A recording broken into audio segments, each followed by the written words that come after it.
Reda, tu nous emmènes de l'autre côté du monde aujourd'hui. Oui, et on va commencer ce voyage par un petit plaisir. Écoutez.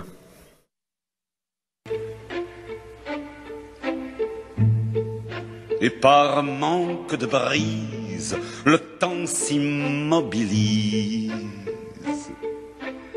aux marquises.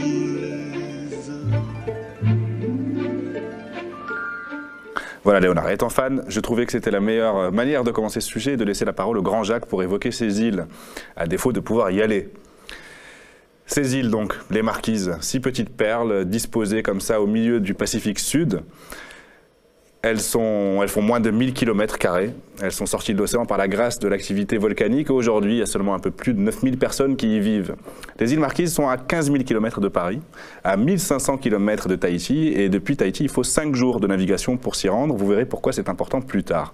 Cet isolement a permis à l'archipel d'échapper à la malédiction des autres îles de la Polynésie française. Pas de tourisme de masse, pas de pollution industrielle comme à Tahiti, pas de bétonnage sauvage des terres. Aux Marquises, les gens vivent de la récolte du copra, la pulpe de noix de coco, de la chasse, du tourisme, de la pêche et de l'artisanat traditionnel.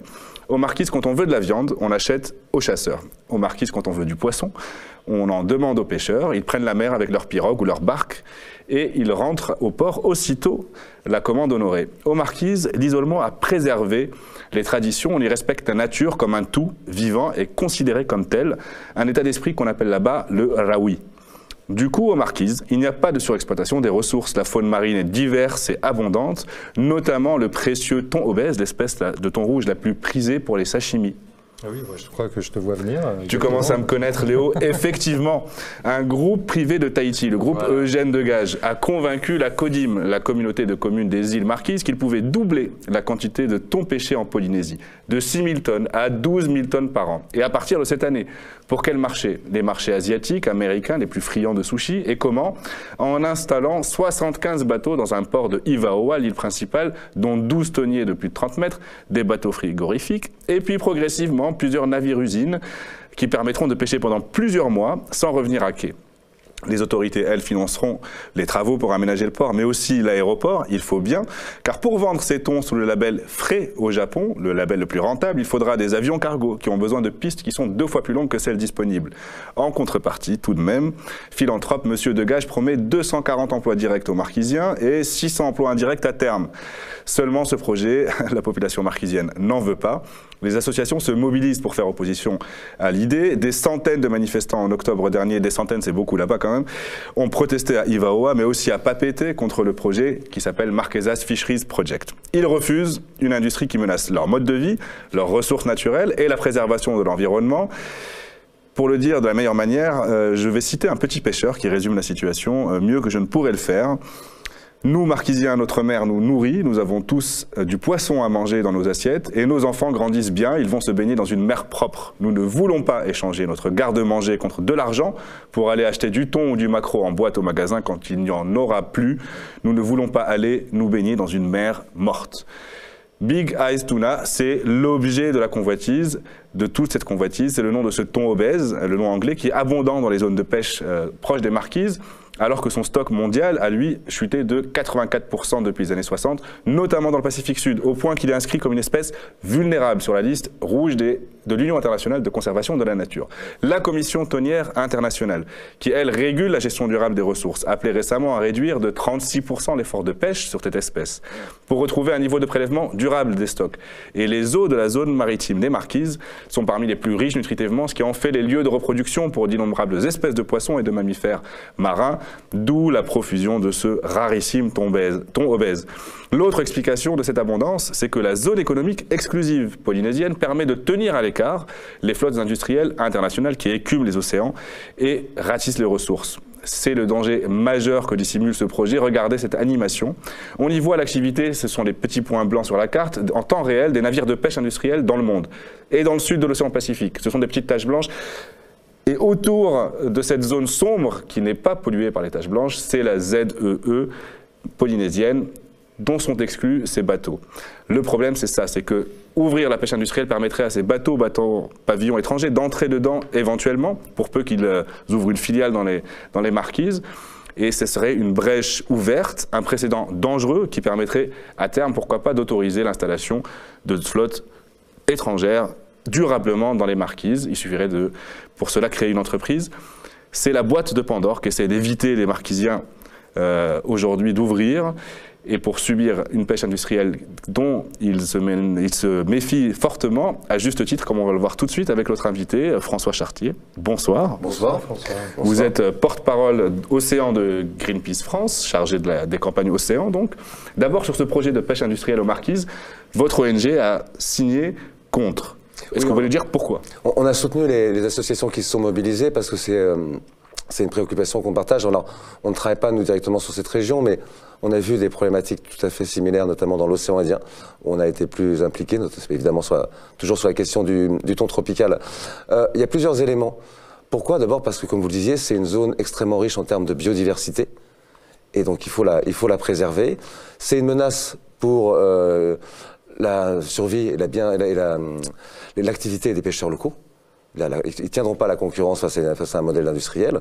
Et donc ça, c'est aussi une véritable préoccupation. Et puis, comme vous le disiez, il s'agit d'aller cibler une ressource qui est globalement surexploitée à l'échelle du bassin du Pacifique, pour lesquels les scientifiques demandent une baisse des captures. Et là, d'une certaine manière, on va à contre-courant de l'histoire. C'est vraiment quelque chose, une décision qui va à contre-courant de l'histoire.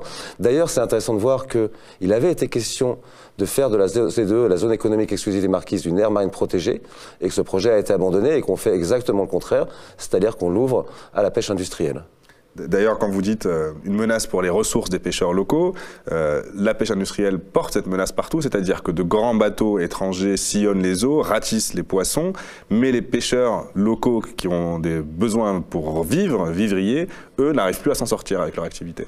C'est malheureusement un schéma qu'on retrouve partout, et c'est que ça soit justement dans les eaux du Pacifique. Et l'importance des eaux pour les eaux du Pacifique, c'est qu'on a des petits pays, qui vivent quasiment exclusivement de ces ressources-là. Dans d'autres régions, c'est des populations entières, des populations littorales, on pense notamment à l'Afrique de l'Ouest, l'océan Indien c'est pareil, mais c'est aussi finalement le même problème que connaissent les artisans des côtes bretonnes par exemple.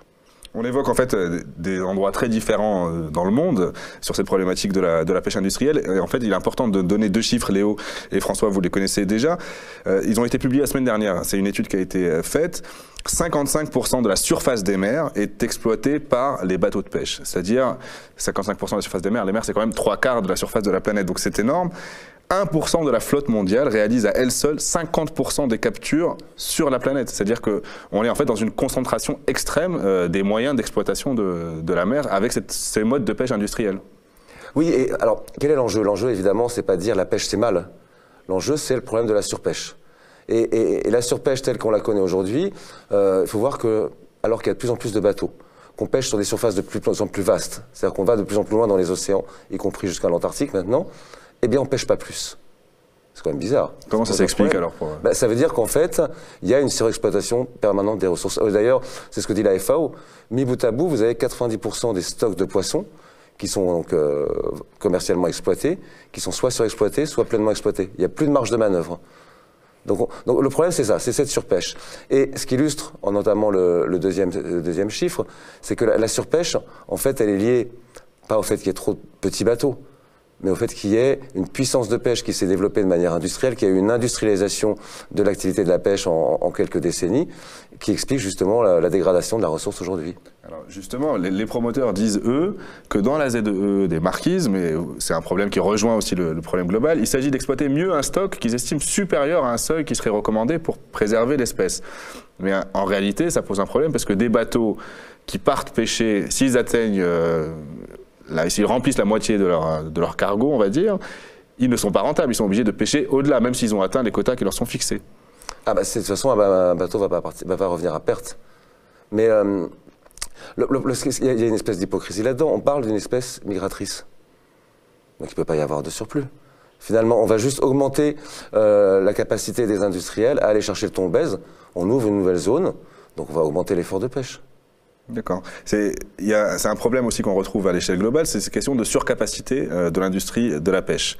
Vous parliez tout à l'heure de ces navires-usines, notamment chinois, parce que la Chine est la première nation mondiale en termes d'heures de pêche, puisqu'on calcule ça en fonction des heures passées par les bateaux sur les océans. Qu'est-ce que c'est que cette histoire de surcapacité? Alors, la surcapacité, ça veut dire qu'en fait, la puissance de pêche qui est déployée, tout tout élément, tout segment confondu, est supérieur à la capacité de la ressource à se maintenir, à maintenir les stocks. C'est-à-dire qu'en fait, pour prendre un exemple d'un biologiste américain qui est un exemple qui vient du monde de la banque, mais prenons l'exemple, il est amusant. La surpêche, c'est quand on a un compte d'épargne et on ne pêche pas les intérêts, on pêche son capital. C'est une image qui vaut ce qu'elle vaut, mais elle est parlante. Et d'une certaine manière, c'est pour ça qu'on voit les courbes des ressources baisser. Qu'on peut parler aujourd'hui du thon obèse, il y a 84% de la population qui a été pêchée. Sur tous les thons tropicaux, on est dans une situation comparable. L'albacore que nous on mange en boîte en France ici, il est surpêché dans l'océan Indien.